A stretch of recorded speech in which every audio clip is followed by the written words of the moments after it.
बिहार में एक मनीष कश्यप एक ऐसे उभरते हुए पत्रकार हैं, हमारे पत्रकार साथी हैं, जो अलग अलग स्कूलों में कंप्यूटर 2-4 जितना बजट होता है उतना बांटते हैं। और इस बाबा का क्या नाम है, क्या करते हैं, क्या ये पलदारी बोल रहा है बच्चा कि मेरे बाबूजी पलदारी करते हैं। और पलदारी करने वाले के स्कूल में मैं बता दूं कि किसान, गरीब, मजदूर के बच्चे ही सरकारी स्कूल में आके पढ़ते हैं। ये सच्चाई है। कोई विधायक, सांसद, नेता, हालांकि मैं बता दूं कि यहाँ के जो टीचर होंगे उनके भी बच्चे इसमें नहीं पढ़ते होंगे, इसलिए स्कूल का व्यवस्था भी बिगड़ जाता है। और इस पर अगर आवाज उठा दिया जाए तो बहुत लोगों को दिक्कत होने लगेगी कि क्यों आवाज उठाया जा रहा है। हालांकि इसमें बैन भी लोग करने के लिए तैयार हो जाएंगे कि मीडियाओं को बैन कर दिया जाए कि स्कूलों में या सरकारी दफ्तर में ना जाए। नमस्कार, प्रणाम, आप देख रहे हैं सच की बात। और आज हम जहां उपस्थित हैं, ये बिहार के दक्षिणांचल सिवान जिले कहे जाने वाले, हम सिवान जिले में हैं। और सिवान जिले के राजकीय मध्य विद्यालय टारी है। यहाँ की एक ऐसी न्यूज निकल के सामने आई है कि सुन के आपके पैरों तले जमीन घिसक जाएगी। शिक्षा व्यवस्थाओं पे सरकार अलग अलग चीज़ों पे काम करती है। स्मार्ट का अभी दौर में जब कोरोना काल आया था, जब बच्चों का क्लास नहीं चलता था, उस समय स्मार्ट क्लास सरकार ने ये व्यवस्था बनाया कि जो बच्चे घर पे भी रहें या कंप्यूटर के बारे में जिनको नॉलेज नहीं हो, उनको भी सरकार नॉलेज देने के लिए हर एक स्कूल में, हो सकता है कि बहुत स्कूलों में नहीं लगा होगा, बहुत सारे स्कूलों में स्मार्ट क्लास की व्यवस्था यहाँ पे बनी थी। लेकिन यहाँ के कुछ चोर, यहीं के बगल के चोर होंगे, कोई विदेश का चोर तो होगा नहीं, सिवान जिले का ही होगा, रघुनाथपुर प्रखंड का ही होगा, हो सकता है कि इस गांव का ही होगा चोर। विषय यह है कि चोरी कब हुआ, कैसे हुआ, इसमें क्या प्रशासन का संज्ञान हुआ। तमाम टीचर बैठे हुए हैं, टीचरों से वार्तालाप करेंगे, बातचीत करेंगे। सर, ये चोरी कब हुआ था? 16 तारीख को रात में हुआ था। रात में हुआ था। अच्छा, यहाँ पे कोई सिक्योरिटी के लिए कोई रहता है कि नहीं? कोई सिक्योरिटी के लिए कोई व्यवस्था नहीं। कोई सिक्योरिटी के लिए कोई व्यवस्था नहीं है, कोई व्यवस्था नहीं। अच्छा, यहाँ पे आप कंप्यूटर क्लासेस, लगभग लाखों रुपया का संपत्ति होगा यहाँ पे। जी, कई लाखों की संपत्ति होगी ना स्कूल में। करोड़ों रुपया से जब स्कूल बना होगा तो उसमें तमाम व्यवस्था भी होगा, सरकार व्यवस्था प्रोवाइड कराई होगी। तो करोड़ों रुपया से बने स्कूल में अगर लाखों रुपया के संपत्ति से अगर कोई सामान लगाया गया है तो उसका निगरानी कौन करेगा, ये बताइए। सबसे ये मुद्दा है कि निगरानी कौन करेगा। रोजगार तो बिहार में नहीं मिल रहा है, लेकिन अगर गार्ड की, हर एक स्कूल में गार्ड की अगर नौकरी दिया जाए तो 5,000 रुपया में, ध्यान से सुनिए, 5,000 रुपया में इसमें गार्ड का नौकरी करने के लिए तैयार हो जाएंगे। लेकिन ये व्यवस्था सरकार नहीं देगी। हालांकि मैं सरकार को इसलिए दोषी इस पे नहीं ठहराऊंगा कि सरकार व्यवस्था देने के बाद भी कुछ लोग ऐसे होते हैं जो चोरी कर लेते हैं। आइए बात करते हैं कि इसी बिहार में एक युवा ऐसा निकल के सामने आता है जो अपने पैसे से सरकारी स्कूलों में कंप्यूटर लगाता है, तमाम स्मार्ट क्लासेस की व्यवस्थाएं लगाता है। और इसी बिहार में, इसी बिहार के कुछ चोर, कुछ लुटेरे बिहार के सिस्टम को लूटते लूटते स्कूल व्यवस्था में भी लूटने का प्रयास और लूट रहे हैं। जहां कहा जाता है कि शिक्षा का मंदिर स्कूल होता है, शिक्षा का मंदिर जो है स्कूल में भी चोरी देखिए किस तरह से किया गया है। अच्छा बाबू, इधर आओ, इधर है स्मार्ट क्लास आप लोग का, आइए इधर आइए। देखिए बच्चे हैं, और ये बच्चे, ये गरीब के बच्चे होंगे, किसान के बच्चे होंगे, मजदूर के बच्चे होंगे। क्या नाम है आपका? सुजीत। पापा का क्या नाम है? क्या करते हैं? क्या करते हैं? पलदारी मतलब क्या? जो ठेला रिक्शा पे सामान लाते हैं वही पलदारी करते हैं। देखिए, पलदारी बोल रहा है बच्चा कि मेरे बाबूजी पलदारी करते हैं। और पलदारी करने वाले के स्कूल में मैं बता दूं कि किसान, गरीब, मजदूर के बच्चे ही सरकारी स्कूल में आके पढ़ते हैं। ये सच्चाई है। कोई विधायक, सांसद, नेता, हालांकि मैं बता दूं कि यहाँ के जो टीचर होंगे उनके भी बच्चे इसमें नहीं पढ़ते होंगे, इसलिए स्कूल का व्यवस्था भी बिगड़ जाता है। और इस पर अगर आवाज उठा दिया जाए तो बहुत लोगों को दिक्कत होने लगेगी कि क्यों आवाज उठाया जा रहा है। हालांकि इसमें बैन भी लोग करने के लिए तैयार हो जाएंगे कि मीडियाओं को बैन कर दिया जाए कि स्कूलों में या सरकारी दफ्तर में ना जाए। अच्छा बाबू, क्या नाम है आपका? कृति कुमारी। पापा का क्या नाम है? शैलेश भगत। क्या करते हैं पापा? नौकरी करते हैं, बाहर में रह के करते हैं, पलायन करके यहाँ से बिहार से पलायन करते हैं।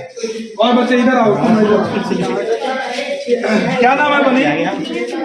थोड़ा बच्चा शांत रहिएगा, तो शांत रहिएगा। बनी क्या नाम है आपका? नेहा कुमारी। पापा के क्या नाम है? अशोक कुमार। क्या करते हैं पापा? ईटा बालू ढोते हैं, ईटा बालू ढोते हैं, मजदूरी का, लेबर का काम करते हैं।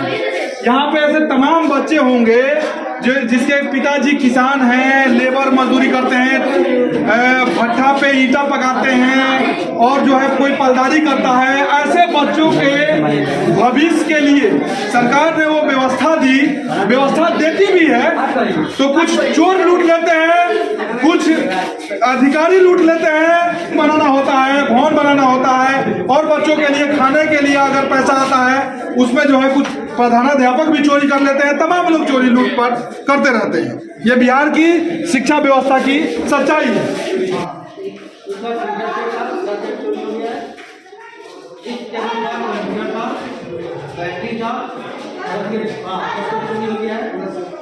यहाँ पर बैटरी का पूरा सेट चोरी हो गया है। यहाँ पर भी कंप्यूटर का बैटरी का पूरा सेट चोरी हो गया है। यहाँ पर भी कंप्यूटर का बैटरी का पूरा सेट चोरी हो गया है। 1 2 3 4 5 चार कंप्यूटर सेट चोरी हुआ है। ये भी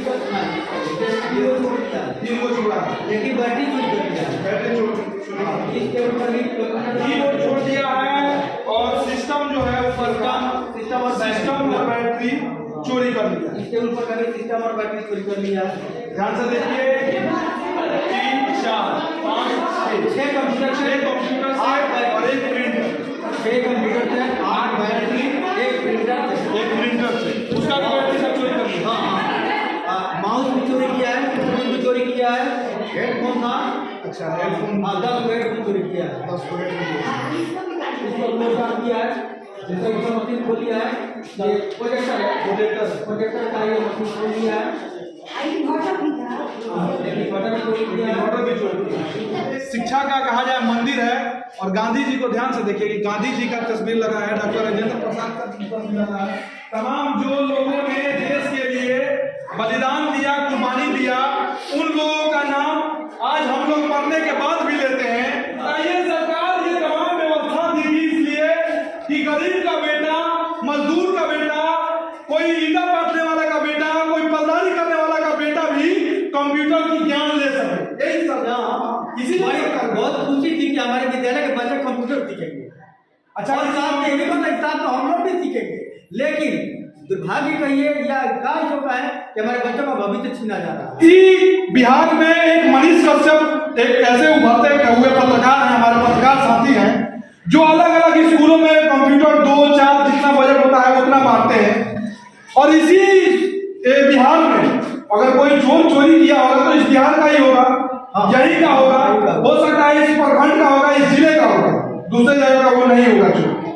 बताइए उसकी आंख में लज्जा शर्म नहीं आया होगा कि छोटे छोटे बच्चे जो किसान मजदूर के बच्चे हैं, तो है कि कंप्यूटर का युग है, और बिना कंप्यूटर की पढ़ाई किए बच्चे कामयाब नहीं हो पाएंगे, रोजी नहीं मिल पाएगी। लेकिन अब कहा जाए कि ऐसे ननिहालों का भविष्य छीना जा रहा है उन चोर चकों के द्वारा। अच्छा, इसमें प्रशासन का क्या? हाँ, जब हमने 16 तारीख की रात की घटना है, 17 तारीख को सुबह को स्कूल आए तो देखे कि हमारा चोरी हुआ है। तो हमने तुरंत क्या किया कि FIR का भूमिका दिया थाना ने तुरंत कार्रवाई करते हुए यहाँ पर आया थाना प्रशासन आया, अपना देखरेख किया, अपना आवेदन रिसीव किया। FIR दर्ज किया हुआ है कि नहीं हुआ है हम लोगों को पता नहीं है। पूरे प्रखंड में 2 विद्यालय का सिलेक्शन हुआ था, एक मध्य विद्यालय और एक मध्य विद्यालय आगमा, और दोनों विद्यालय में लगभग 7 ही कंप्यूटर सेट लगे। और सवाल ये हम ये कह रहे हैं कि 26 जनवरी को क्योंकि सितंबर में प्रक्रिया शुरू हुआ, वायरिंग हुआ, अक्टूबर में मटेरियल आया, इसके बाद से हम इसका विधिवत उद्घाटन करने वाले थे। 26 उद्घाटन भी नहीं हुआ था। 26 जनवरी को उद्घाटन कराने वाले थे। गणतंत्र दिवस के शुभ अवसर पर सर का ये मानना था कि हम उद्घाटन करेंगे उस आज़ादी के साथ जिससे बच्चे भी उस आज़ादी के साथ सीख सके, कुछ ज्ञान ले सके, कंप्यूटर की नॉलेज भी ले सके। लेकिन उससे पहले 16 जनवरी के रात में ही चोरी हो जाता है, तमाम सिस्टम में चोरी हो जाती है। ध्यान से दिखाइए, तमाम बच्चों के सपने, इन तमाम बच्चों के भविष्य के साथ कुछ चोर मिलके इनके बच्चों के सपने को लूट लेते हैं। यही सच्चाई है। हालांकि मैं ज्यादा इसमें इसलिए कुछ नहीं कह पाऊंगा कि चोरों को मैं क्या कहूं, बताइए चोरों को किस उपाधि से नवाजूं, चोरों को मैं क्या कहूं, गाली दूं। क्या बोला कि मेरे पिताजी पलदारी करते हैं, एक बच्ची ने बोला कि मेरे पिताजी किसान हैं, मजदूर हैं, ईटा बालू ढोते हैं। बताइए उन बच्चों के भविष्य के साथ किस तरह का खिलवाड़ यहाँ पे कुछ लोगों द्वारा किया गया होगा। इस चोरी में 2 से 4 लोग होंगे, वो बेच देगा 2 रुपया 10 रुपया जो भी मिलेगा 2000 5000 के लिए, लेकिन ये महज चंद रुपयों की बात नहीं है, इन बच्चों के सपनों की बात थी। इन बच्चों के सपनों की बात थी जो सरकार ने प्रोवाइड कराया था। क्या सर वो फिर अब लगेगा? कह नहीं सकते हैं। हो सकता है कि लगेगा या नहीं भी लग सकता है, लेकिन इन बच्चों का संदेश, चोरों को कुछ संदेश देना चाहेंगे जी, बोलिए। चोरों को संदेश देना ये चाहेंगे ना कि उन्होंने चोरी तो कर ली, लेकिन एक बार अपने बच्चे की तरफ खुद देख ले, उनके भविष्य की तरफ देख ले, नजर आएगी उनका भविष्य। तो हो सकता है कि वो अपना हमारा सामान उठा दे, लेकिन अपने बच्चे की तरफ देखे, हो सकता है कि आज अभी और भी बच्चे का भविष्य है तो हमारे बच्चे का भी भविष्य कोई मिलेगा भविष्य में। तो चोरों को संदेश देना चाहेंगे, अपने बच्चों की तरफ देखे और उनके भविष्य के बारे में सोचे। बच्चों के लिए सर भावुक होकर ये बातों को कह रहे हैं कि वो अपने बच्चों के भविष्य को देखें, क्योंकि अगर चोरी किया होगा तो ना कोई बड़ा आदमी चोरी तो किया नहीं होगा, वो भी एक मतलब लोअर क्लास का ही होगा, आमतौर पे लोअर क्लास मिडिल क्लास का होगा, और मिडिल क्लास के ही बच्चे स्कूल में पढ़ते हैं, ये भी सच्चाई है। उसके भी बच्चे, मैं मानता हूं कि उसके बच्चे यहाँ पे नहीं पढ़ते होंगे, लेकिन वो भी अगर कहीं सरकारी स्कूल में भी पढ़ते होंगे, वहां भी टीचरों के तरह एक उनके बच्चों के अंदर ये भविष्य देखते होंगे कि मैं पढ़ा के, शिक्षा देके, दिन रात मेहनत करके उसको किसी कामयाबी पर पहुंचाऊं, किसी मुकाम पर पहुंचाऊं अपने मेहनत के दम पे। लेकिन ये तमाम सपनों का, टीचरों का सपनों पे जो है देखिए किस तरह से पानी फिर जाता है और सपने टूट जाते हैं, बिखर जाते हैं, बच्चों के सपने टूट जाते हैं और बिखर जाते हैं। तो मैं जब बहुत ज्यादा थी, इसलिए यहाँ पे सिस्टम लगभग 2 तो 4 तो 6 2 8 तो 10 सिस्टम लगे हुए थे। 10 सिस्टम में मात्र 3 सिस्टम बच गए हैं, 4 सिस्टम बच गए हैं और 6 सिस्टम चोरी कर लिया गया। बताइए उन बच्चों के भविष्य के साथ किस तरह से बिहार में खिलवाड़ किया जाता है, कुछ लोगों के द्वारा, कुछ एक इंसान के द्वारा, और हजारों बच्चों के सपने को बर्बाद कर दिया जाता है। ये बिहार है। तो आइए बिहार को बदलते हैं, और बिहार के बदलने में जिसने चोरी किया है उसका भी योगदान होना चाहिए। चोरी करने के लिए नहीं, इन बच्चों के भविष्य को बनाने के लिए होना चाहिए योगदान। अगर वो पश्चाताप करता है, अगर वो इन तमाम बच्चों में अपने बच्चों का भविष्य देखता है, इन बच्चों में अपने बच्चों का भविष्य देखता है, तो मेरा उससे ये निवेदन होगा कि वो कंप्यूटर यहाँ लौटा दे, किसी भी माध्यम से रात में ला के रख दे, जो भी करे, लेकिन कर दे। लेकिन हम बात करेंगे उस सिस्टम पे। कहा जाए कि बिहार में रोजगारी, बेरोजगारी बहुत चरम सीमा पे, रोजगार का कोई माध्यम नहीं होता है। लेकिन मैं बता दूं कि स्कूल में, मैंने बताया है वीडियो में भी, स्कूल में 5000, मात्र 5000 रुपये के लिए लोग गार्ड की नौकरी करने के लिए तैयार हो जाएंगे। एक बहाली में 50 लोग तैयार हो जाएंगे, लेकिन सरकार इस पर ध्यान नहीं दे रही है। शर्म होता है इन बच्चों में, अपने बच्चों का भविष्य देखता तो ऐसी हरकत करने से पहले वो लाख बार सोचता कि मेरे भी बच्चे किसी ना किसी स्कूल में पढ़ते हैं, किसी ना किसी सरकारी स्कूल में पढ़ते हैं, कहीं ना कहीं मेरे बच्चे भी होंगे। उसने ये नहीं सोचा, आप स्वार्थ के लिए हजारों बच्चों के भविष्य के साथ खेल लिया। तो आप देख रहे हैं सच की बात। कमेंट में अपना राय जरूर बताएं कि इस विषय पे आपका क्या राय है। हालांकि टीचरों की मैं गलती नहीं कहूंगा, क्योंकि ये चाहते हैं कि बच्चों का भविष्य बन पाए, लेकिन कुछ सिस्टम के कारण, कुछ ऐसे लुटेरों के कारण, चोरों के कारण ये भी मजबूर हो जाते हैं, ये भी विवश हो जाते हैं। बहुत खुशी थी कि चलिए हमारे विद्यालय में कंप्यूटर लगा, हमारे बच्चे कंप्यूटर सीखेंगे। इतनी खुशी थी कि भी खुशी थी कि पूरे प्रखंड में 2 विद्यालय का सिलेक्शन हुआ जिसमें हमारा विद्यालय है। ऐसे हमारे विद्यालय में बच्चों की संख्या जहाँ हम बता दें लगभग 550 के ऊपर है। 550। हमने हर साल 8वीं क्लास में पूरे हमारे विद्यालय में लगभग 150 एडमिशन होते हैं और 150 बच्चे हमारे विद्यालय से हर साल निकलते हैं। जैसे एग्जाम्पल देते हैं कि इस साल हमने 147 बच्चों का टीसी काटा है, जबकि हमने इस साल एडमिशन किया है 153। तो हमारे यहाँ से बच्चे जितना निकलते हैं उतने ज़्यादा आ जाते हैं। संख्या की दृष्टि से देखा जाए हर क्षेत्र में हमारा विद्यालय पढ़ाई के मामले में अव्वल है। क्योंकि यहाँ की शिक्षा व्यवस्था भी काफ़ी अच्छा है और सर से मैंने पढ़ा है, ये काफ़ी ज़्यादा बच्चों के साथ बहुत ही लगाव के साथ और बहुत ही मेहनत के साथ बच्चों को ध्यान देते हैं और पढ़ाते हैं, इसमें कहीं दुराय नहीं है। और ऐसे न जाने हजारों टीचर, लाखों टीचर चाहते हैं कि बच्चों का भविष्य बने, लेकिन किसी न किसी कारणवश, किसी न किसी मजबूरी, वो मजबूरी सिस्टम भी होता है, वो मजबूरी कुछ प्रशासन भी होता है, वो मजबूरी चोर लुटेरे भी होते हैं।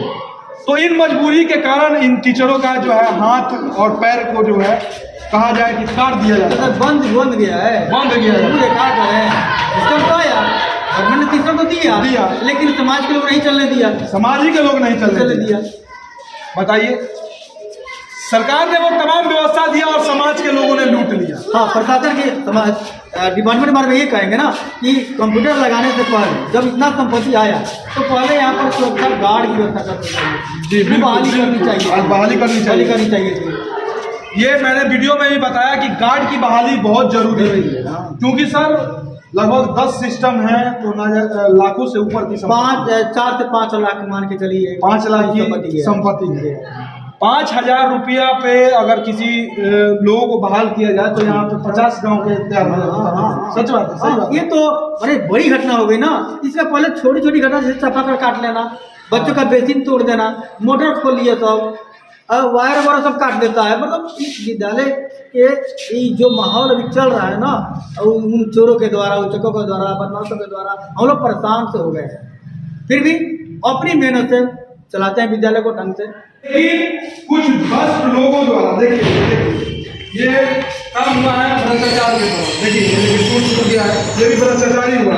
अब ये सर का तो दोष नहीं है, सर का ये देखिए सर तो नहीं, ये देखिए सारा जो है नुकसान हो गया। और भी विद्यालयों के तमाम चीज़ों को भी हम दिखाने का प्रयास करेंगे। आइए, सरकारी व्यवस्थाओं को ठीक करने के लिए सरकार वो तमाम सुविधा भी देती है, लेकिन कुछ लोग तोड़ देते हैं, फोड़ देते हैं और इसी समाज के लोग तोड़ते हैं। देखिए यहाँ पे देखिए, ये देखिए पाइप में बेसिन लगा हुआ था और तोड़ दिया है।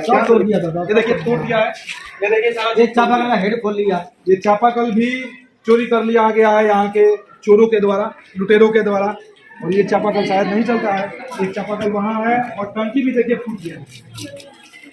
नीतीश कुमार जी और तेजस्वी यादव जी से मैं अनुरोध करूंगा कि करोड़ों अरबों रुपया आप शिक्षा व्यवस्था पे खर्च करते हैं, कहते हैं कि 10 लाख युवाओं को रोजगार देंगे, नए रोजगार का साधन बनेगा, साधन मिलेगा, लेकिन आपके पास इतना मैं बता दूं कि गार्ड का अभी तक कोई भी स्कूल हो, चाहे प्राथमिकी हो, चाहे माध्यमिक हो या हाई स्कूल में शायद होता है, हाई स्कूल में गार्ड मिलता है।